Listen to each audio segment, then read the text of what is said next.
my fellow Americans, and the people who brought me to the dance, Delawareans. I see my buddy Senator Tom Carper down there, and I think Senator Coons is there, and I think the governor's around. Is that Ruth Ann? And that former Governor Ruth Ann Minner. Most importantly, my sisters-in-law and my sister Valerie. Anyway. Folks, the people of this nation have spoken.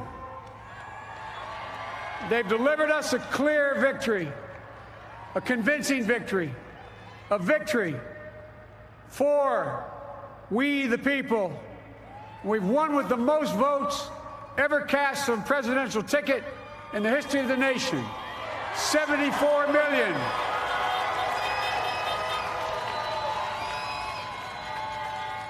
What I must admit has surprised me.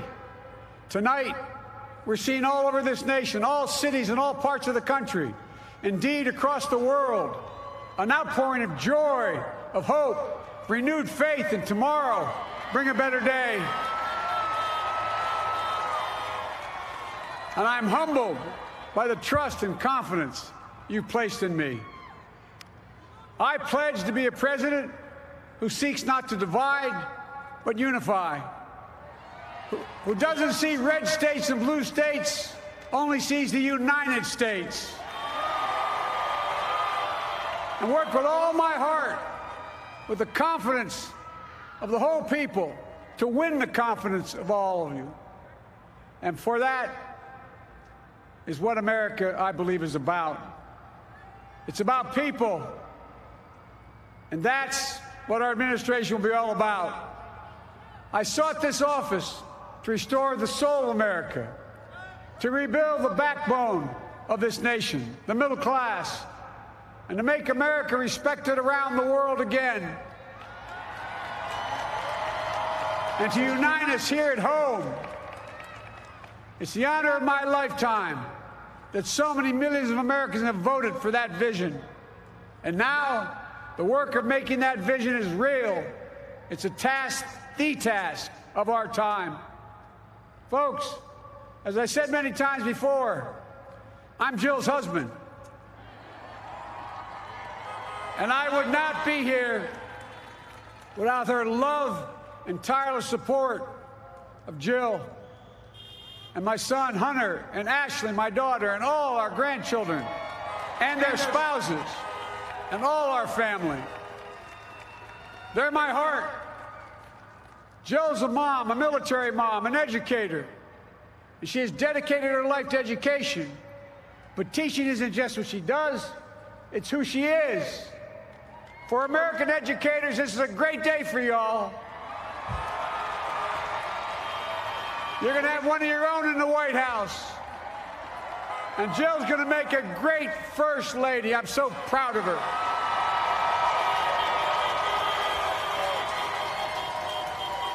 And I'll have the honor of serving with the fantastic Vice President who you just heard from, Kamala Harris,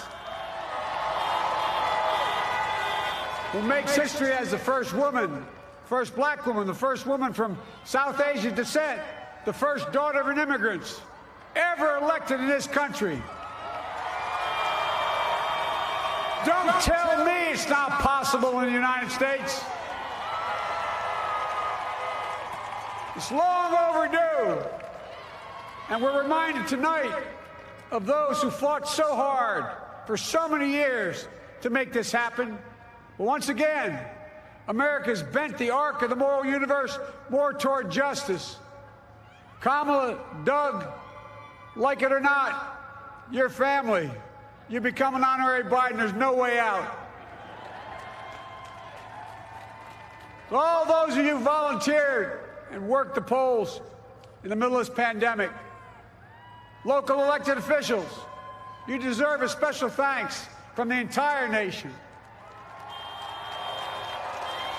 And to my campaign team and all the volunteers, and all who gave so much of themselves to make this moment possible, I owe you. I owe you. I owe you everything. And to all those who supported us, I'm proud of the campaign we built and ran. I'm proud of the coalition we put together, the broadest and most diverse coalition in history. Democrats, Republicans, independents, progressives, moderates, conservatives, young, old, urban, suburban, rural, gay, straight, transgender, white, Latino, Asian, Native American.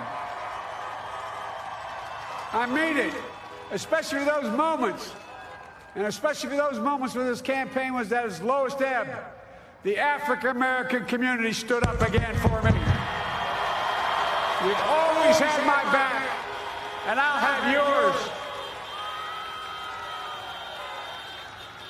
I said at the outset, I wanted to represent this campaign to represent and look like America. We've done that. Now that's what I want the administration to look like and act like. For all those of you who voted for President Trump, I understand the disappointment tonight. I've lost a couple times myself, but now let's give each other a chance. It's time to put away the harsh rhetoric, lower the temperature, see each other again, listen to each other again. And to make progress, we have to stop treating our opponents as our enemies. They are not our enemies. They are Americans. They're Americans. The Bible tells us, to everything there is a season, a time to build, a time to reap, and a time to sow, and a time to heal. This is the time to heal in America.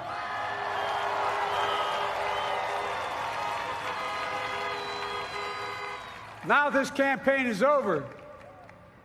What is the will of the people? What is our mandate? I believe it's this. Americans have called upon us to marshal the forces of decency, the forces of fairness, to marshal the forces of science and the forces of hope in the great battles of our time. The battle to control the virus, the battle to build prosperity, the battle to secure your family's health care, the battle to achieve racial justice and root out systemic racism in this country, and the battle to save our planet by getting climate under control,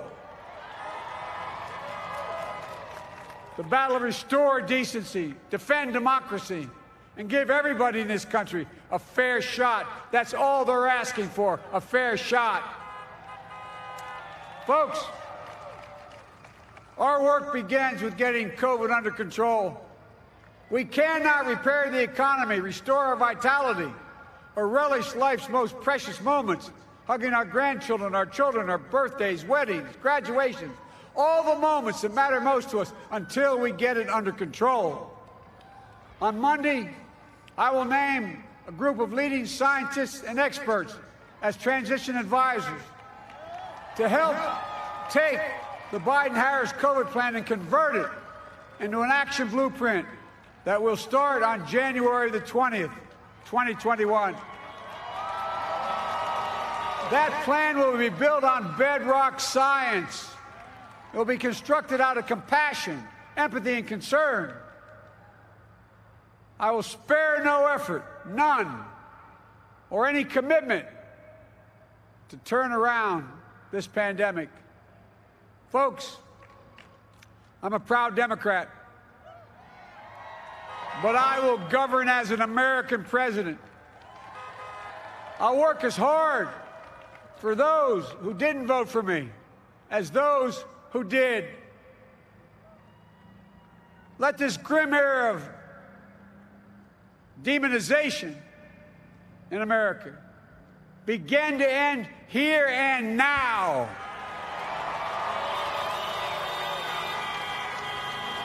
The refusal of Democrats and Republicans to cooperate with one another, it's not some mysterious force beyond our control. It's a decision, a choice we make. And if we can decide not to cooperate, then we can decide to cooperate. And I believe that this is part of the mandate given to us from the American people. They want us to cooperate in their interest. And that's the choice I'll make. And I'll call on Congress, Democrats and Republicans alike, to make that choice with me. The American story is about slow yet steadily widening the opportunities in America. And make no mistake, too many dreams have been deferred for too long. We must make the promises of the country real for everybody, no matter their race, their ethnicity, their faith, their identity, or their disability.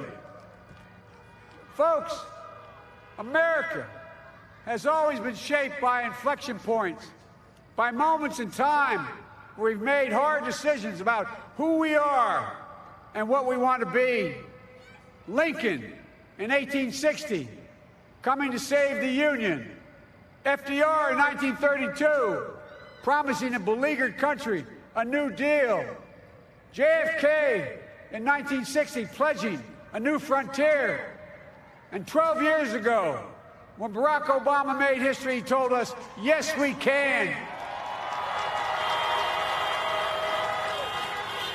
Well, folks, we stand at an inflection point. We have an opportunity to defeat despair, to build a nation of prosperity and purpose. We can do it. I know we can. I've long talked about the battle for the soul of America. We must restore the soul of America. Our nation is shaped by the constant battle between our better angels and our darkest impulses. And what presidents say in this battle matters. It's time for our better angels to prevail. Tonight, the whole world is watching America. And I believe at our best, America is a beacon for the globe. We will lead not only by the example of our power, but by the power of our example. I've always believed, many of you heard me say it, I've always believed we can define America in one word: possibilities. That, in America, everyone should be given an opportunity to go as far as their dreams and God-given ability will take them. You see, I believe in the possibilities of this country. We're always looking ahead to an America that's freer and more just, ahead to an America that creates jobs with dignity and respect, ahead of America that cures diseases like cancer and Alzheimer's, ahead to an America that never leaves anyone behind, ahead of America that never gives up, never gives in. This is a great nation. It's always been a bad bet to bet against America. We're a good people. This is the United States of America, and there's never been anything we've been not able to do when we've done it together. Folks, in the last days of the campaign, I began thinking about a hymn that means a lot to me and my family, particularly my deceased son, Bo. It captures the faith that sustains me and which I believe sustains America. And I hope it can provide some comfort and solace to 230,000 Americans who've lost a loved one to this terrible virus this year. My heart goes out to each and every one of you. Hopefully this hymn gives you solace as well. And it goes like this: and he will raise you up on eagle's wings, bear you on the breath of dawn, and make you to shine like the sun, and hold you in the palm of his hand. And now together, on eagle's wings, we embark on the work that God and history have called upon us to do, with full hearts and steady hands, with faith in America and in each other, with love of country, a thirst for justice. Let us be the nation that we know we can be, a nation united, a nation strengthened, a nation healed. The United States of America, ladies and gentlemen, there's never been anything we've tried we've not been able to do. So remember, as our grandpapa used to say when I walked out of his home when I was a kid up in Scranton, he said, "Joey, keep the faith." And our grandmother, when she was alive, she yelled, "No, Joey, spread it. Spread the faith. God love you all. May God bless America, and may God protect our troops." Thank you, thank you, thank you.